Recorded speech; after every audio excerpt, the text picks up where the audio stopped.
Howdy, we're here in New Hampshire. I'm with, what's your name? Nicholas Dezanes. And where exactly in New Hampshire are we? Whitefield, New Hampshire.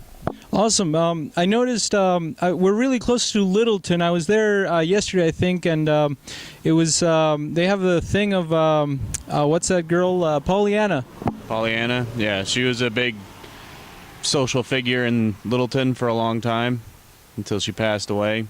She was big on community activities, and she was very big on safety and everything like that. And that's why you see her on the sidewalks, or you see a depiction of her on the sidewalks. Have you ever read the book? No, I haven't read the book. Me neither. I was wondering, you know, how accurate the movie was, but that's beside the point. I had no idea she was big into safety. Yeah, she was trying to make sure things were safer in town because, as you've probably seen in Littleton, there's a lot of hustle and bustle. It's one of the bigger tourist towns in this area. The next closest one would be North Conway, and that's a ways away from here. It's like an hour, so. What do you think of tourists? I don't really mind tourists. I mean, sometimes it's a little ridiculous, but of course that's, people want to get away. I mean, a lot of the people from the cities come up here because of just the vast open woods and stuff like that. A lot of four-wheelers, snow machines, stuff like that in the winter. I saw a lot of ATVs yesterday near like Mount Washington. What's the deal with that? They have a lot of trails that they've been opening up around here to open up for tourists and stuff like that. So they've been cutting more and more trails every year, and they're just trying to make it more of a tourist spot. I mean, as you saw probably Mount Washington Hotel, it's a big area, and they're always busy year-round. Mountain View Grand's up a little ways up the road, and that's been around since the 1800s. So, what are your hobbies? Me, I just work a lot. What do you do? I'm a mover. I move people's households, businesses, everything like that. We also do stonework. We do graveyard installations, countertops, all sorts of stuff. Are you careful? You try to be careful with the furniture and stuff? As careful as possible. Sometimes things don't go as well as you hope, but we've done very well. Is it whose company is it? Did you start it or someone? No, it's a company that's been around for a long time, since the 1940s, Nomando Trucking. Yeah, I've heard of that one. Broke college students, and then there's Me and My Sons, something like that. Yeah, there's a few around here. I mean, we're the only one really right here in this area, at least for about 50, 60 miles. But past that, there's Country Picker and North Conway, and they do all over the country. We mainly stick in New England. Nice. What music do you listen to? A lot. The only thing I'm not a fan of is a lot of country and a lot of pop music. Other than that, I listen to just about everything. Nice. What's your favorite movie? Favorite movie? Major Pain. Oh, yeah, yeah. Are you single? Or are you with someone? I'm dating someone right now. What do you? How long have you been dating? Only a few months. We met through some friends, and we just hit it off. Things are going really good. Nice. So let's see here. How old are you? I'm 32. Oh, nice. Are you religious? No, I'm not religious. Oh, one question I always ask: what's the meaning of life?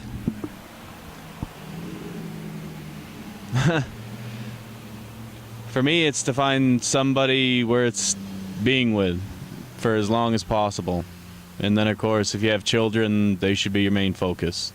I have a son, and I work my ass off to make sure that he's okay. He has what he needs.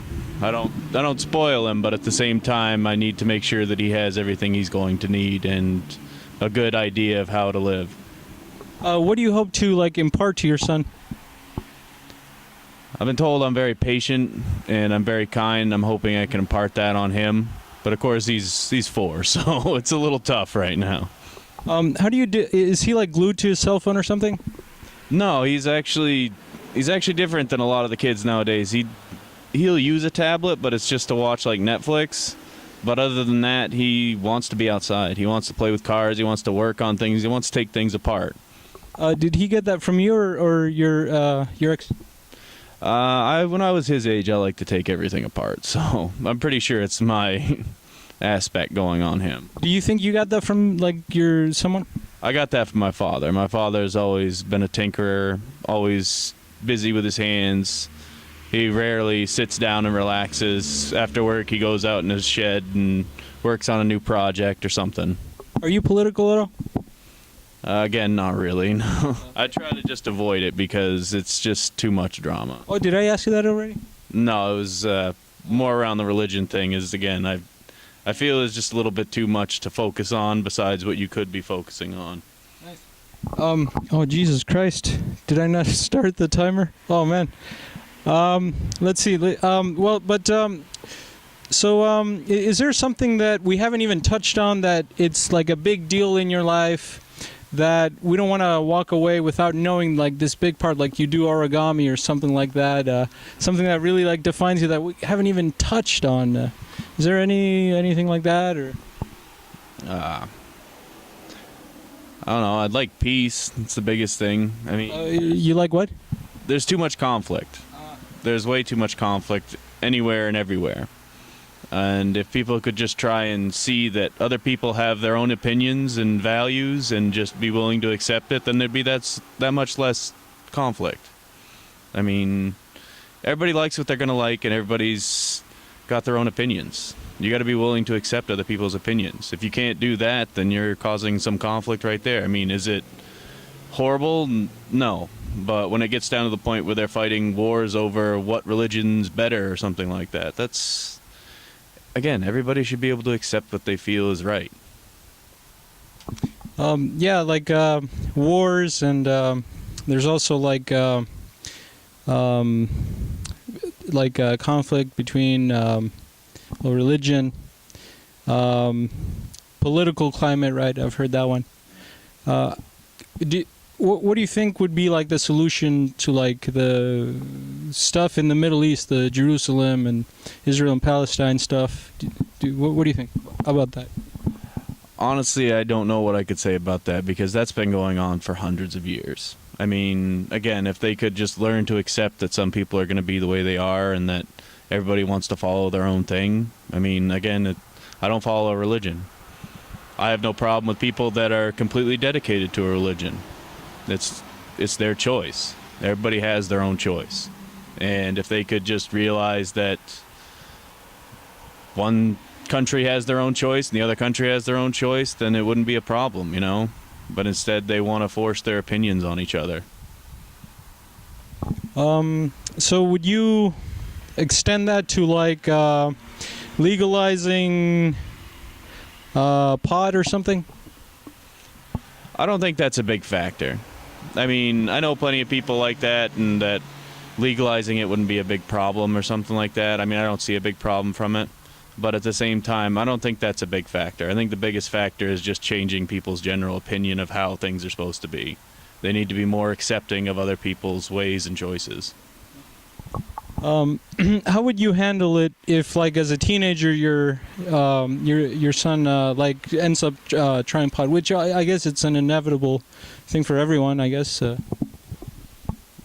do you think you would deal with it? Just tell them to be careful, because you never know who you're going to meet or what you're going to get into.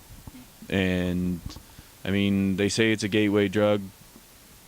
I tried it when I was younger. It's not a gateway drug. I never tried anything past that because I didn't want to. It's when people are looking for something more that they go past that.